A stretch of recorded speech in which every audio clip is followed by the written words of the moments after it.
Hey, Mike. Hello, This is Michael Underwood. and this is Josh Cully Foster. Well, I'm Josh Clay Foster, and he's Michael Underwood. But Exactly. yeah, That's what I was trying to say, but sometimes I lose my memory now. Just kidding. You'll find out why.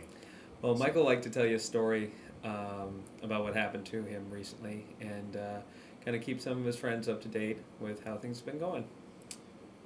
On September 26th, I was victimized, and this is actually a sign of that. Also, there are things that you can't see, which I had a fractured skull, as well as some other injuries. This is a ghost appearance of a trach that was put into me due to the fact that I was not breathing correctly. I was found, as I said, on Wabash and 16th after someone had hit me. According to the police report, it was a battery that took place, and they used their hands and their feet on me.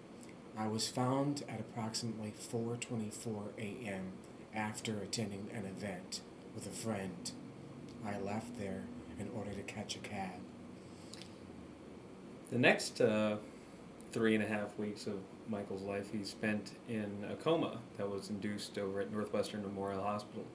I went and saw Michael with his family while he was in the hospital, and he looked pretty rough. And you were swollen. You had, your hands were like mittens, and whereas now you've lost what, about 20 pounds? I lost 22 pounds over Yeah. a month, excuse me, as I gasped for air, and that is due to the trach. The trach was taken out of me about 2 days, or actually the day of me being released from the hospital, which is about 2 weeks now, 2 weeks ago. And it tickles like your throat a little bit, and it causes you to gag. And then you also, because you've been on the trach, you have to relearn how to actually breathe That's again. correct. But the trach actually is a tube, a clear tube that goes from your throat straight to your lungs quicker. That's why they say they use a trach. There are different sizes of trachs, and it's held in with a Velcro neck collar. And basically, once I had the trach removed, they began to give me treatments. And the treatments were called breathing treatments. Mm-hmm. And it was oxygen with medicine that had been poured into this device. And the lungs intake the medicine, and then afterwards they give you steroids into your lungs also. Mm-hmm. And that was irritating as well. So not only was the trach irritating, but the actual treatment itself was irritating as well. Sure. And Michael, you also had Excuse me. no problem. On top of the trach, you also had a stomach line put in. It's called a peg. I had a stomach tube, which they were using in order to feed me. And I asked that it be removed, but they would not remove it because they said it had to mature. And I guess maturing means scar tissue has to start to form around it so that when they remove it, it's not as long to heal. So the procedure of actually removing the stomach tube is quite involved and a little painful. Sure. So basically, what they do is they take it and they manhandle it. They take it and they pull it. They pull it from your stomach. Sure. And the hole is about, I would say, 1/2 inch to 3/4 of an inch or so.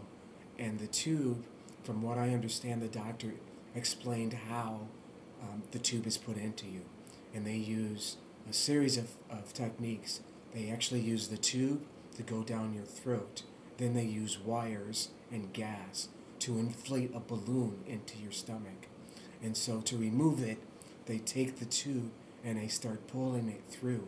And it feels as if part of your abdomen is coming out with it, when in fact it's not. After it comes through a little bit, they get a needle to deflate the balloon just a little bit. It deflates it, and then they pull it even harder, and it pops back. Hits the hole a little bit. It's a little painful. And then they use liquid nitrogen in order to burn around the hole so that it scars up quicker. And the whole purpose is so that the healing starts from the inside out. So it starts to heal from the inside. They put gauze in front of the hole, and they don't stitch you up or anything, and it starts to heal. So it scabs up very similar to what the trach has done. Thank you, Michael. That was very informative. I'm sure the viewers at home will be very happy to learn about this procedure. You should know what it's like. And we may mention again that Michael was a victim in this circumstance, and he was someone who was just enjoying life down the South Loop, and was then just accosted, and no one has brought any of the persons who did this to him to light.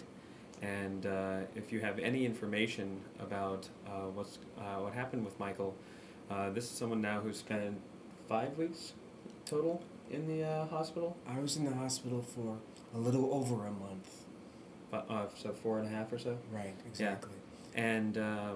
And Michael has been one of the our best alumni volunteers. He's the man who put together our Moulin Rouge manifest party last year, and has been a dedicated friend to Columbia College. And I want us to be a dedicated friend to Michael. So I am a graduate. 1991, I graduated in interior architecture, and I've had quite a interesting past, and it was actually because of Columbia.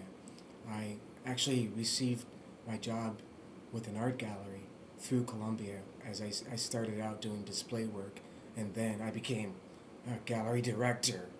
And it's been quite a ride. I've learned a lot. As I said, I studied interior architecture, and I've been doing that sort of thing from the time that I left the gallery. I've been in contracting, project management, and art-related programs. And so this is kind of like a situation that obviously has hampered moving on with the business. It's taken a little part of my life and my vision away. Imagine basically going to sleep tonight, and then you waking up the next morning and someone saying, by the way, you've been in a coma for almost a month. Not a very, it's a very surreal, it's a surreal experience. And to hear the things that my body has gone through, not only on the street, but also in the hospital, is amazing. To know that I am here because, according to what I've heard through the 30 nurses that took care of me, and the amount of friends that actually visit me in the hospital, it's been quite a ride, with my body being swollen, as Josh said, with me being on a breathing apparatus. You had pneumonia? I had pneumonia. Yeah, and then you had some other complications from... My body was rejecting a lot of things. Yeah. But I guess my chest was moving up violently because of the breathing apparatus, because I couldn't breathe on my own. Yeah. But, I guess this is installment number 1. I'm on my way to recovery.